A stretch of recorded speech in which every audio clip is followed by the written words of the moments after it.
And now recognizes Mr. Ajit Sahi. 5 minutes for your summary.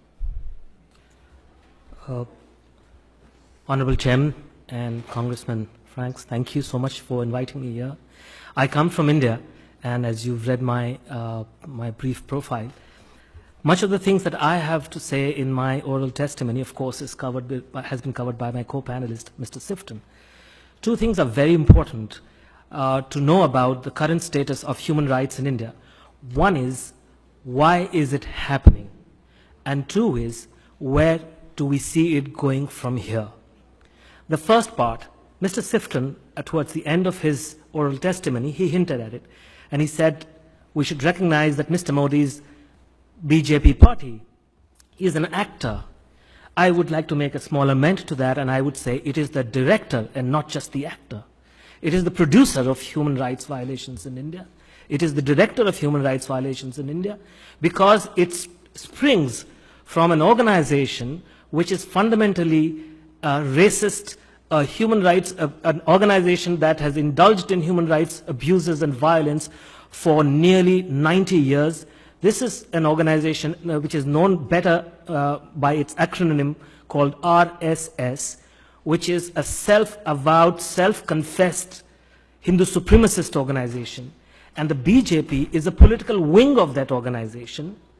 And Mr. Modi is not only the best-known leader of that organization, he is also the Prime Minister of India, coming from the BJP, which is the political heir, the political wing of the RSS, which part of its documentation, part of its core principles is to turn India into a Hindu nation where non-Hindus, who are about 20% of India's population of 1.3 billion, the non-Hindus such as Muslims and Christians, as well as Sikhs, they do not have any rights, or they have far fewer civil and political rights than Hindus have. That is a stated goal of the RSS, and that is how it has been since 1925 when this organization was set up.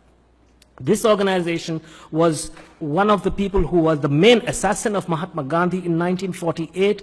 There has been lingering doubts about his involvement with this organization, even though this organization has consistently denied it. The fact is that he worked very closely with members of this organization back in the 1930s and the 40s before he went on to assassinate Mahatma Gandhi, who upheld the principles of secularism and India being a diverse country, as Congressman Trent Franks noted. I want to talk about the fact that what has been happening with the rise of Mr. Modi's government is that the hate-filled and bigoted ideology of the RSS has become one of the big motivations behind the widespread human rights violations across India, especially since he became Prime Minister. So we need to understand why this is happening. It is not as if this is happening, this is being done externally by some other people. It is being carried out by people who are connected with the government of the day, and therefore who will have the courage or the conviction of that courage to carry out any kind of counter, presenting a counter to such activities. And of course, we have talked about the Dalits. I'm very glad that you have talked about the Dalits. You see, the ideology of Hindu supremacism is not limited to abusing India's religious minorities. Indeed, the rigidly hierarchical caste system of the Hindu society has for centuries discriminated against those lower down its chain, to such an extent that they have been the infamous untouchables of the Indian society. And then we need to add to this list India's 15% tribal people, who have traditionally inhabited vast forested stretches, millions of who have been forcefully dispossessed of their lands and homes over decades to make way for industrial projects, as you noted just now yourself. And that is why, as a result, thousands of them have been fighting back, in my view, in the view of many of us, in a misplaced fight back. But nonetheless, there is an armed insurgency raging through the central Indian forests today as we speak here. And as a result, what has happened is that paramilitaries are now the only government across much of central India where such insurgency has caught momentum in the last 15 years. And this has led inevitably to massive human rights abuses by local police and the paramilitaries, because they target innocent people, the innocent citizens of India, and put them in prisons on false and charges and fabricated evidences. This is something, as you noted, Chairman, Honorable Chairman, I have covered in my journalism through the years. We've seen, I don't want to talk much about the state of Jammu Kashmir, which is a northern Indian state disputed by Pakistan since 1947 when the two countries split from British India. They gained their independence. But the fact that since 1989, especially since 1989, the Indian Army has had a very strong presence in the state of Jammu Kashmir. Thousands and thousands of people are said to have died. They are said to have suffered huge, massive human rights abuses at the hands of the Indian Army, which have been documented. There have been, you talked about the northeastern states of India. There's a law since 1958 on the statute of the Indian Constitution, the same Indian Constitution that guarantees equality before law. There's been a statute in the Indian Constitution which says that armed forces have special powers over certain regions of the country. And for the last 50 years, under those special powers, they have had complete and total impunity from all the crimes that they have committed against the local people there. Just 2 days ago, and I have mentioned that in my written testimony, just 2 days ago, the current chief of the Army's Eastern Command Wing, which is under which that region comes, he clearly said there is no problem. There's no problem with that Armed Forces Special Power Act. It's all fine. Whereas the Supreme Court of India, in its own judgments, and commissions headed by Supreme Court judges have time and again said that this is a completely ridiculous law. It has caused the violations of human rights on an industrial scale, and they should be done away with. I just want to talk very, very briefly about the commonest forms of human rights abuses and violations of civil liberties. How do they manifest? One of the forms is extrajudicial killing.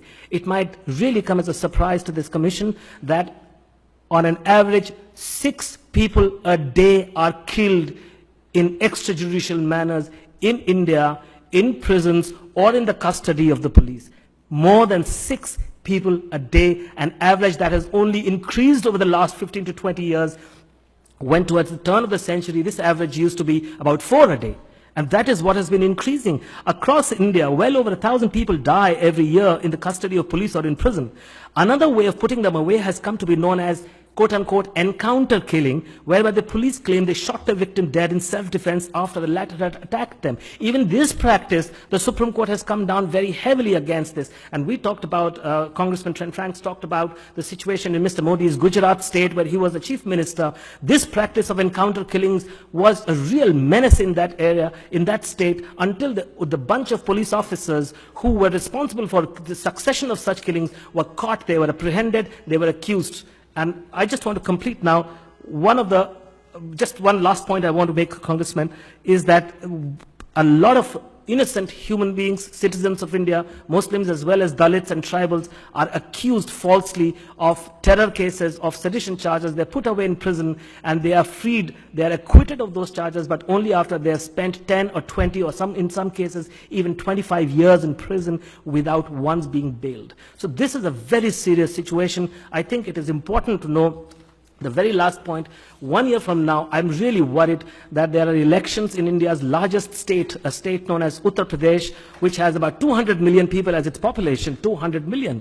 That's almost 2/3 the entire population of the United States. This is a state where there was major sectarian violence with very well documented involvement of the BJP's people back in 2013, just before Mr. Modi became Prime Minister. And there is a big fear that ahead of those state legislative elections, there might be attempts by such people to revive those kinds of hatred and bigotry and apprehend that there might be violence again in that state. Thank you. Thank you so much, sir.